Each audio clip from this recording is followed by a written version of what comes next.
Shalom, Bapak Ibu Saudara. Kita melanjutkan studi kita kristalisasi masih di kitab Ulangan, dan kita akan bahas kali ini tema tentang hukum perang. Ini ada di kitab Ulangan pasal 20 ya. Tapi sebelumnya kita langsung aja cepat membandingkan lah, karena ini konteksnya perjanjian lama dengan berjanji bahwa Yahweh akan memberikan tanah perjanjian, warisan. Inilah yang harus direbut dengan perang, karena ada 7 bangsa di sana yang harus dikalahkan. Yahweh itu adalah Tuhan perang sesuai dengan Kejadian pasal 15 itu ya, waktu Miriam atau Musa, orang Israel bersorak-sorai karena ketika kereta Firaun itu ya. Jadi hukum perang yang akan kita pelajari ini harus diterapkan dalam konteks perjanjian baru. Karena perjuangan kita dalam konteks perjanjian baru bukan melawan darah daging, artinya bukan lawan orang. Jadi kalau Israel memang dia lawan orang, ya, itu musuh orang Israel itu adalah yang 7 bangsa itu, ya. Dan Israel harus menumpas habis yang 7 bangsa itu. Nah, memang nanti ada beberapa, kalau kota itu ada jauh di luar yang 7 itu, kalau dia mau berdamai bisa diperbudak, kalau enggak ya diperangi juga. Jadi ingat ya, musuhnya orang Israel adalah bangsa-bangsa yang 7 bangsa yang mendiami tanah perjanjian itu, dan warisan Israel adalah tanah itu. Kalau kita di sini, perjuangan kita bukan melawan darah daging, tapi melawan roh-roh jahat di udara ya. Pemerintah, penguasa itu maksudnya struktur daripada kerajaan kegelapan ya. Jadi ingat dulu itu langsung, kita tidak melawan orang, tapi kita melawan roh-roh jahat dalam konteks perjanjian baru. Dan warisan kita, kalau Israel itu adalah tanah perjanjian, kalau kita di sini adalah roh. Warisan kita dalam tingkat yang penuh. Karena ketika Galatia 3:14 mengatakan berkat Abraham itu atau waris Abraham itu sampai kepada bangsa-bangsa lain dalam Kristus Yesus itu, ya itu roh yang dijanjikan itu lewat iman. Dan dalam Efesus itu dikatakan bahwa roh itu masih diberikan berupa arabon, istilah Yunani itu panjar atau DP. Jadi pencurahan Pentakosta itu yang pada gereja itu adalah pencurahan yang DP-nya saja, sebagian ya. Nanti akan diberikan seluruhnya, yaitu pencurahan pada zaman Pentakosta kan pondok daun, kita sudah bahas itu. Seluruhnya kita akan menerima, ya itu sebabnya Yesus bilang kau akan melakukan perbuatan yang lebih besar daripada yang aku perbuat. Karena Yesus hanya sendiri dengan roh yang tak terbatas, dia melakukan sesuatu. Jadi kita harus lihat dulu ya, konteks perjanjian. Nah ini sangat penting ya, jangan kita menerapkan dulu segala sesuatunya, tapi maksudnya harus melihat konteksnya. Oke? Setelah itu kita akan melihat ini aturan ya, hukum perang itu aturan ya. Bagaimana orang Israel harus berperang. Ini kita nggak bahas semua. Ini ada satu pasal ya, pasal 20 tentang itu. Tapi barangkali saya dengan cepat saja menyampaikan hukum ini ya. Kalau saudara mau baca silakan pasal 20 saja, satu pasal sebenarnya. Jadi ketika orang Israel berperang, maka di sini ada nasihat-nasihat. Pertama, jangan engkau takut sebab Tuhan menyertai engkau. Ini mirip dengan perkataan Tuhan kepada Yosua, kuatkan dan teguhkanlah hatimu, bertindak hati-hati, jangan takut ya. Kemudian di sini ada lagi ya, seorang imam ya, setelah orang Israel siap perang, seorang imam berdiri dia bicara. Dikatakan di sini jangan lemah, jangan takut, jangan gentar, jangan gemetar. Alasannya karena Tuhan menyertaimu, Yahweh menyertaimu dan berperang bagimu, dan engkau diam saja bahkan dan dia dengan maksud memberikan kemenangan, walaupun ada strategi yang dikerjakan Israel, yaitu waktu Jericho itu mengelilingi kota itu. Kemudian setelah imam bicara begitu, ada lagi para pengatur pasukan bicara lagi, ya. Dikatakan di sini, siapa yang mendirikan rumah baru belum menempatinya, pulang. Siapa yang buat kebun anggur belum mengecap hasilnya, suruh pulang. Siapa telah bertunangan dengan seorang perempuan belum menikahinya, suruh pulang, ya. Dan bahkan terakhir, siapa yang takut dan lemah hati, itu suruh pulang juga pasukan itu, supaya nanti yang ini tidak ikut-ikut takut gitu. Nah, kalau kita peraslah intinya daripada aturan perang ini. Yang pertama jelas ya, ada iman, jangan takut, jangan gentar, jangan gelisah, ya. Kemudian yang kedua, memang harus dibebaskan juga orang-orang itu, tentara itu, dari segala urusan-urusan, katakanlah urusan-urusan duniawinya dulu. Yang sudah bangun rumah belum nempatin, yang bikin kebun belum menikmati hasilnya, yang sudah bertunangan belum nikah. Ini maksudnya intinya, janganlah tentara itu disibukkan dengan perkara-perkara yang di dunia ini. Itu seperti yang dinasihatkan Paulus kepada Timotius. Seorang prajurit yang sedang berjuang tidak memusingkan dirinya dengan perkara-perkara, ya rumahnya, makanan ininya, itunya, sebagainya, macam-macamnya itu.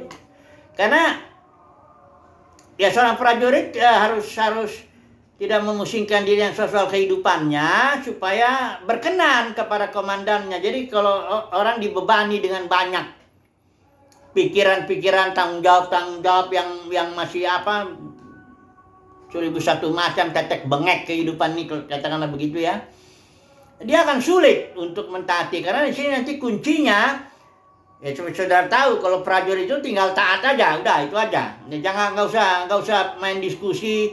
Nanti kalau misalnya Tuhan bilang, ayo Yosua kelilingin itu Jericho 7 kali, kan jadi kalau diskusi kan repot itu. Kenapa Tuhan mesti 7 kali? Gimana kalau 1 kali aja dan sebagainya? Enggak, udah repot dah ya. Tidak ada diskusi, tidak ada beban tentara itu ya. Dan tidak disibukkan dengan urusan-urusan itu, dan dia siap melakukan apa yang disuruh oleh komandannya. Kira-kira begitulah. Ini aturan perang. Baik untuk orang Israel maupun untuk kita dalam konteks kita saat ini ya.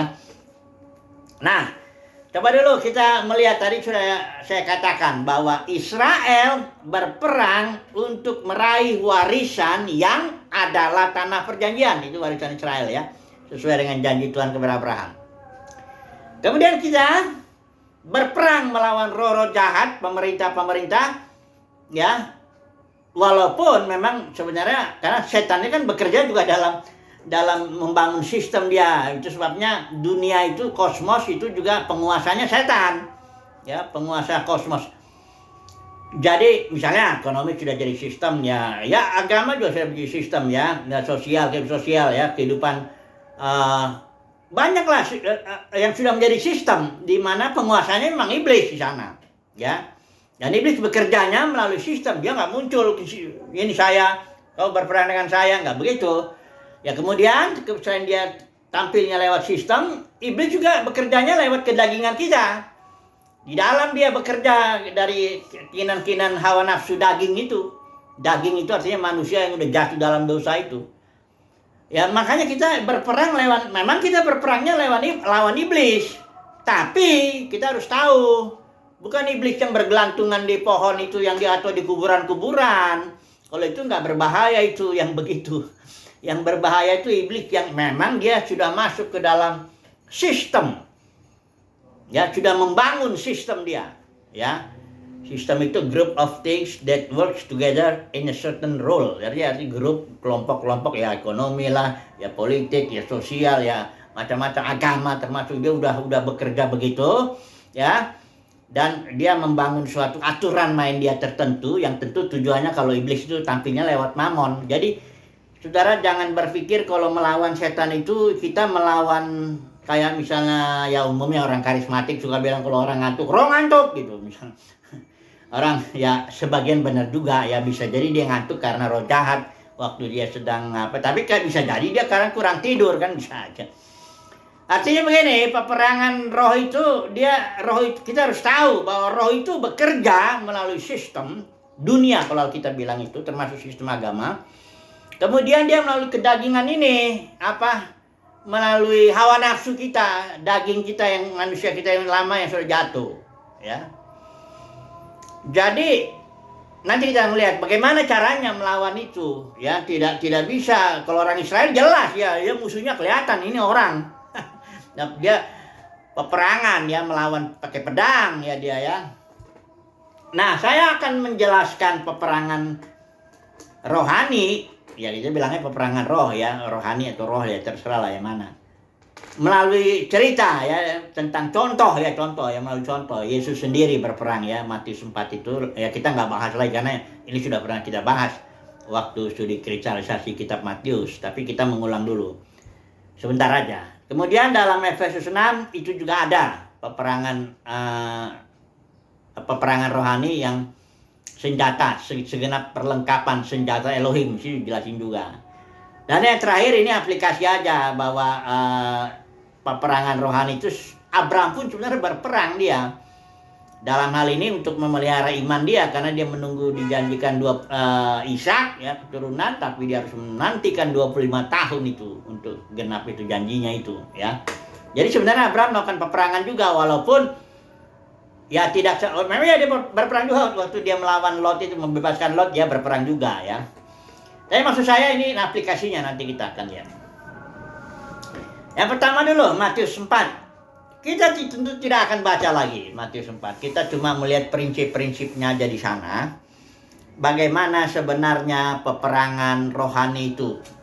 Lihat dari contoh Yesus yang memang Yesus langsung berhadapan dengan iblis. Jadi begini ya.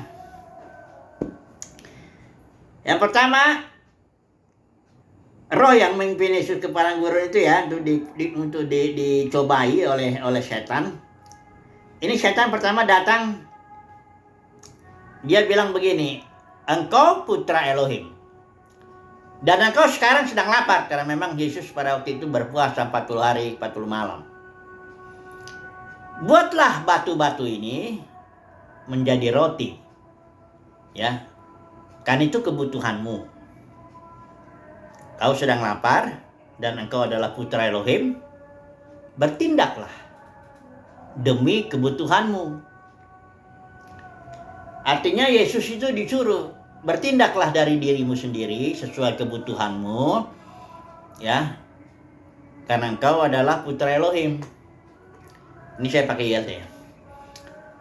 Kemudian Yesus menolak melakukan tindakan itu, yang walaupun sebagai putra Elohim dia bisa melakukan itu, sama seperti ketika dia mau ditangkap oleh tentara itu, Pilatus. Dia bilang, seandainya lah aku minta 12 pasukan malaikat kepada Bapakku, ini bisa ini mati sebentar ini, ditiup aja atau disentil atau ditempelengin itu semua tentara-tentara itu ya mati semua. Tapi Yesus bilang, ya bagaimana yang tertulis digenapi? Ya bagaimana kehendak Bapa dinyatakan dalam hidupku. Nah, jadi Yesus di situ prinsipnya dia tidak mau bertindak sendiri dari inisiatifnya sendiri atas dasar kebutuhannya makan roti itu. Karena dia bertindak mentaati Tuhan yang tertulis atau firman. Makanya Yesus bilang manusia hidup bukan dari roti saja, dari firman. Artinya bahkan harus diutamakan firman kan, cari dahulu kerajaan sorga. Jadi Yesus bilang ini, aku tidak mau bertindak atas diriku sendiri, atas keinginanku. Sama di Taman Getsemani, Yesus, jangan kehendakku Bapa, tapi kehendakmu. Jadi Yesus menyangkal dirinya. Bahkan kebutuhannya pada itu sangat mendesak sekali. Udah 40 hari, 40 malam gak makan roti. Sangat mendesak sekali kebutuhan itu. Tapi Yesus bilang, tetap ketaatan kepada firman-Nya ini, yang tertulis itu, ada yang tertulis, tidak boleh dilanggar. Jadi menanglah Yesus dalam pencobaan itu. Prinsipnya artinya jangan lakukan keinginanmu, Walaupun itu untuk memenuhi kebutuhanmu yang katakanlah legal gitu loh ya. Orang roti kan, ya orang lagi lapar ya butuh makan roti kan. Tapi tetap firman dulu ini. Tetap yang tertulis ini. Ini harus dijalankan karena Yesus datang untuk melakukan kehendak Bapa. Itu jelas dalam kitab Ibrani ya. Bahkan dia bilang bukan hanya kehendak, dia suka akan kehendak Bapa. I delight to do thy will. Dia bilang begitu. Itu satu ya. Prinsip yang kedua, pencobanya. Jika kau putra Elohim, jatuhkanlah dirimu ke bawah. Supaya nanti kan ada tertulis ya, iblis bilang. Nanti malaikat akan tolong kamu, itu ada di Mazmur memang. Di sini Yesus disuruh lagi bertindak atas dirimu sendiri untuk memenuhi kebutuhan. Ini kebutuhan ini bisa dibilang agak spektakuler ya, jatuh, ada nanti ditolong. Itu membuat Yesus barangkali cepat terkenal ya, atau cepat populer dengan apa ya, tindakan-tindakan yang sensasional kayak begitu ya.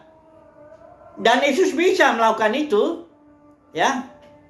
Tetapi itu Yesus bilang itu mencobai Tuhan Elohim, memaksa Tuhan untuk melakukan tindakan pertolongan yang bukan dari keinginan Bapa. Maksudnya itu yang seperti itu mencobailah.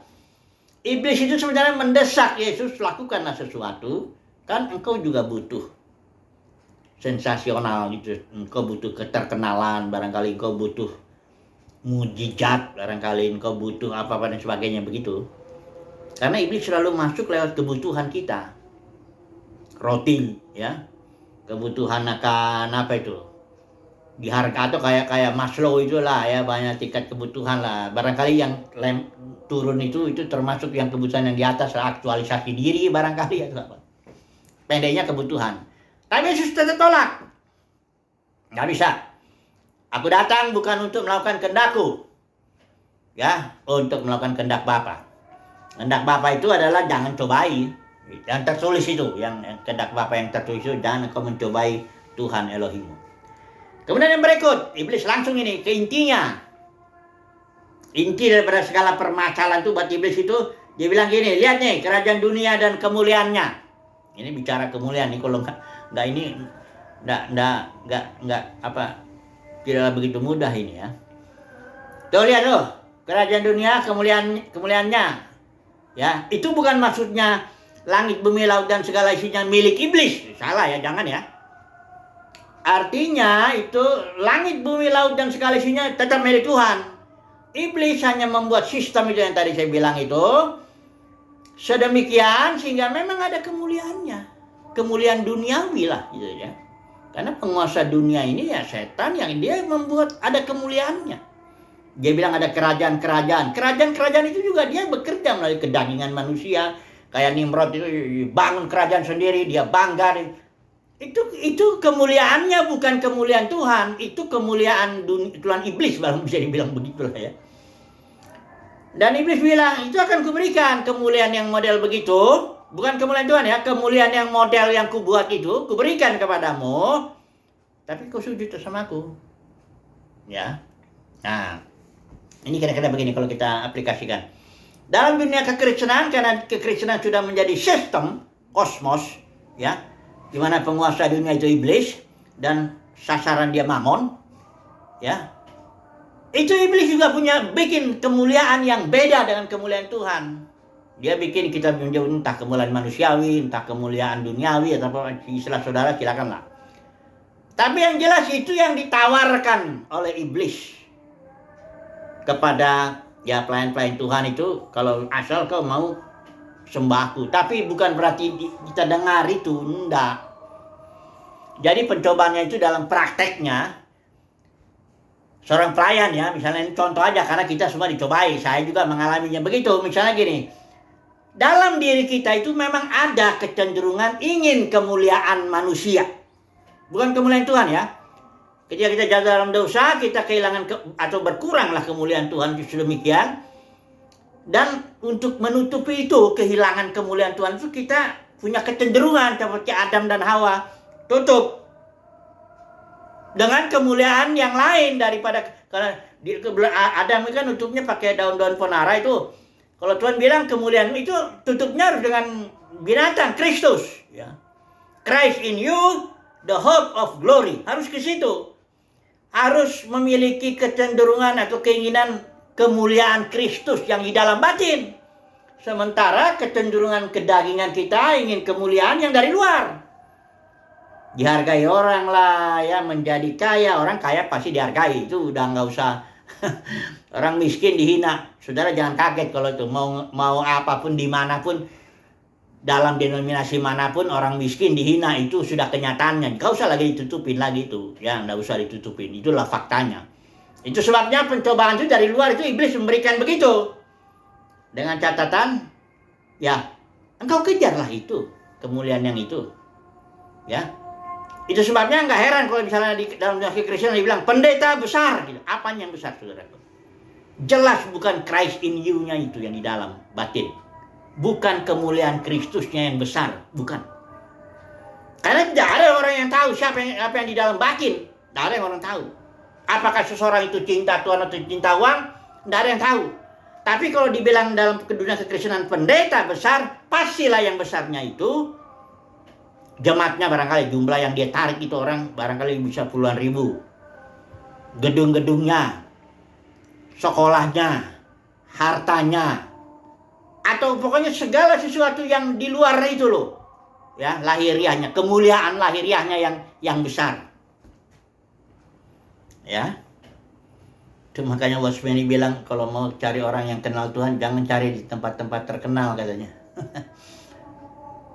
Jadi itulah pencobaan iblis itu. Ingin menjadi besar, ya, ingin mengalami kemuliaan yang bukan kemuliaan Tuhan. Karena kalau kemuliaan Tuhan saat ini di dalam batin dan gak ada orang yang tahu. Kemuliaan umat pilihan Tuhan itu di dalam bersifat batinnya dan gak ada yang tahu. Hanya di antara umat pilihan Tuhan itulah yang saling menghargai bisa. Ya. Tapi kalau orang-orang, ya katakanlah Kristen duniawi yang memang enggak, mana mungkin dia menghargai. Nggak bisa. Ya. Itu yang dicobai itu, Yesus dicobai begitu tuh, ya. Yesus langsung bilang, ini kan kalau asal kau menyembah, ya. Yesus yang jawabnya, ya engkau harus menyembah Yahweh Elohimmu, kepadanya sajalah engkau harus beribadah. Artinya begini sebenarnya, aku tidak mau melakukan apapun yang engkau katakan, kata Yesus begitu selalu sama iblis. Aku datang ke dunia ini untuk membuktikan bahwa aku mengabdi kepada Bapa. Aku melakukan kehendak Bapa. Aku menyukai tugas-tugas yang diberikan Bapa kepadaku, bahkan sekalipun itu salib. Kira-kira begitu. Saudara dan saya, ini apa kita bisa langsung aplikasi nih, ya, atau Efesus dulu lah, ya. Efesus dulu, ya, sebentar, ya. Kita udah cukup dulu yang ini, ya. Yang ini intinya dalam kasus Yesus dengan iblis berhadapan itu, intinya Yesus tidak mau melakukan tindakan dari keinginannya sendiri sekalipun itu adalah kebutuhannya. Roti, katakanlah kemuliaan ya kemuliaan manusiawi lah, ya, itu kan kecenderungan lah, bukan kebutuhan. Sebenarnya kita ini sebenarnya bagusnya memang kita dirancang untuk dipenuhi kemuliaan Tuhan, tapi ada kecenderungan di situ. Kita ingin kemuliaan manusia itu, ingin disenangi manusia. Kalau Paulus tegas, jikalau aku berusaha berkenan kepada manusia, itu Galatia 1:10 itu, aku bukan hamba Kristus. Jadi Paulus itu dalam pelayanannya dia benar-benar dia bersandar kepada Kristus, melakukan kehendak Tuhan, ya. Sekalipun untuk itu dia dilempari atau kadang-kadang dia dipuji, kadang-kadang dilempari, enggak masalah buat dia. Pokoknya aku kerjakan aja apa yang Tuhan suruh. Nah, kira-kira begitu. Ya, intinya, ya. Kemudian kalau kita melihat secara cepat saja, ya, Efesus pasal 6 secara cepat. Kalau saudara baca perlengkapan senjata Elohim yang di sini itu banyak yang bersifat defensif.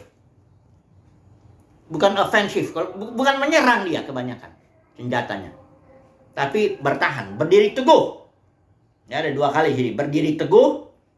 Ayat 13, ayat 14, ayat 10 juga, dikuatkan dalam Tuhan, dalam kuasa kekuatannya. bertahan nih istilahnya. Ini ya senjata yang pertama ini ya. Coba kita lihat. Ikat pinggang. Itu ikat pinggang itu bukan buat menyerang ya. Mana ada orang nyerang pakai ikat pinggang. Ikat pinggang itu supaya kita nyaman dalam kita bertahan. Ya, supaya jangan celana melorot bertahannya enak ya. Kemudian baju jirah. Itu baju jirah kayak yang apa? Yang nahan dada supaya jangan kalau kena ada musuh pedang itu tahan. Itu senjata bertahan ya.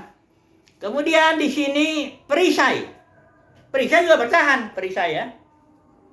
Tidak ada orang menyerang dengan perisai. Nah, kita itu bertahan. Kalau ada pedang, ada panah, kita bertahan.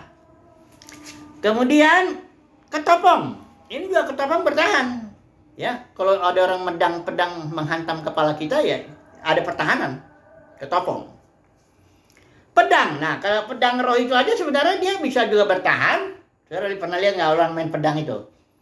Dia tidak hanya maju-maju aja, dia juga bertahan, menahan itu serangan. Ya, jadi pedang ini aja bisa nyerang, bisa bertahan. Baru berdoa dengan roh. Jadi intinya dalam peperangan rohani, senjatanya lebih banyak yang bertahan. Mengapa demikian? Karena sebenarnya kita sudah, ya Yesus bilang it is finished. Saudara dan saya sudah diberkati. Sudah menjadi ciptaan baru. Karena siapa yang ada dalam Kristus ya ciptaan baru. Sudah dapat warisan. Tinggal tunggu waktu aja. Bertumbuh nanti dinyatakan kemuliaan kita itu. Apabila Kristus yang adalah hidup kita menyatakan diri kelak, kita akan menyatakan diri di sana bersama-sama dengan Kristus dalam kemuliaan. Kemuliaan roh yang full. Ya, kemuliaan Tuhan yang itulah warisan kita roh. Ya. Itu sudah semuanya, ya. Manusia lamamu telah disalibkan, ya. Efesus 1:3, engkau sudah diberkati dengan segala berkat rohani, sudah, ya. Itu sudah selesai. Itu sebab, tapi iblis bilang belum kok, engkau belum diberkati kok. Ayo, lo belum bayar perpuluhan ya. Tuh, itu iblis itu yang ngomong gitu, iblis, betul-betul iblis itu yang ngomong gitu. Orang Tuhan bilang firman Tuhan engkau sudah diberkati kok. Ya, dengan segala berkat rohani. Ya, kalau soal makan, kalau berkat rohani jadi udah kok, apalagi kalau berkat hanya sekedar makan, minum, pakaian, pastilah Tuhan berikan. Tapi ini si iblis ngomong, kalau belum bayar perpuluhan kok nggak diberkati kau. Malah mencuri kau, katanya. Waduh, iblis banget itu. Iblis itu, betul-betul itu. Ya, umat pilihan Tuhan pasti dia tahu. Karena dalam rohnya, dalam batinnya ada pengurapan yang ngajarin dia. Bedakan mana suara perampok, mana suara Tuhan, mana suara gembala jahat, mana gembala yang baik. Jadi pertahanannya makanya senjatanya bertahan melawan panah serangan-serangan itu. Tipu-tipuan ya.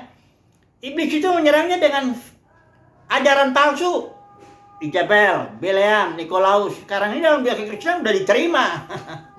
Ketiga ajaran itu. Itu sebenarnya serangan iblis. Ya tapi umat pilihan Tuhan nggak kena lah. Umat pilihan Tuhan itu nggak bisa. Dia sudah ditetapkan menjadi pemenang. Sudah pemenang sebenarnya.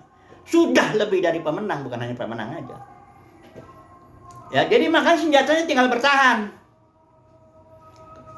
Makanya yang paling bahaya ketakutan, kekhawatiran itu loh.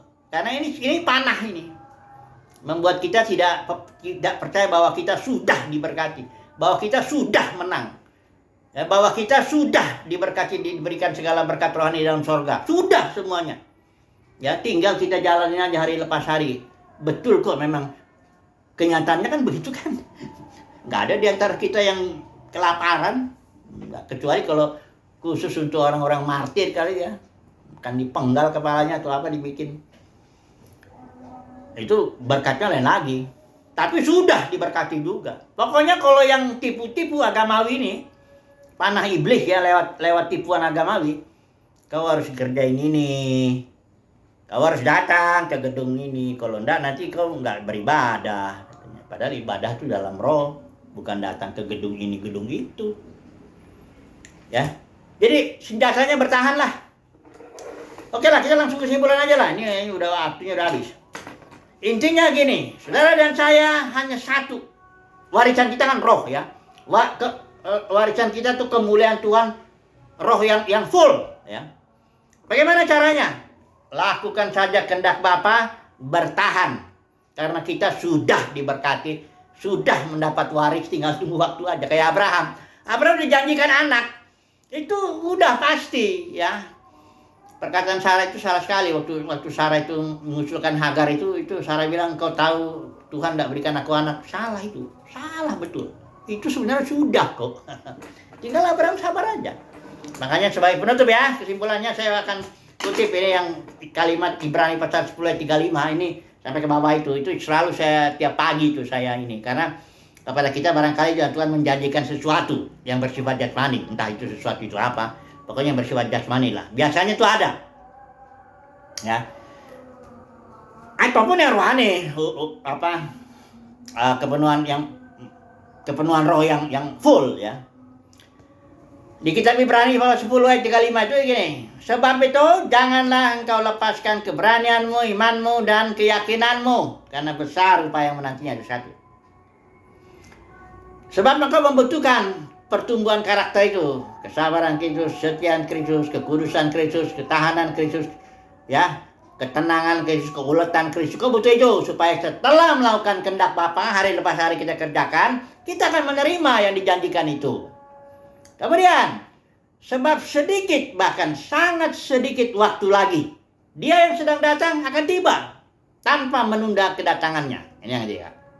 Yang keempat, orang benar, tapi orangku yang benar akan hidup oleh iman. Kata Tuhan, kalau dia menyimpang murtad, aku nggak berkenan. Ayat 5, yang bagian kelima, kita ini, tapi kita bukan orang-orang yang murtad, kita sudah dipilih Tuhan sebelum dunia dijadikan. Kita bukan orang murtad, tapi orang-orang yang memelihara iman, ya, kepada terpeliharanya jiwa. Kita memelihara iman oleh kekuatan Tuhan, ya, bersabar, menunggu, memang oleh kekuatan Tuhan juga, nanti akan menerima apa yang Tuhan janjikan, ya. Jadi itu ya, peperangan rohani adalah suatu, ya, bagi kita tuh bertahan, ya. Sudah gitu kita ya, peperangan itulah, itu kalau saya ulang lagi jadi kesimpulannya. Oke lah, cukuplah dulu. Haleluya. Amin.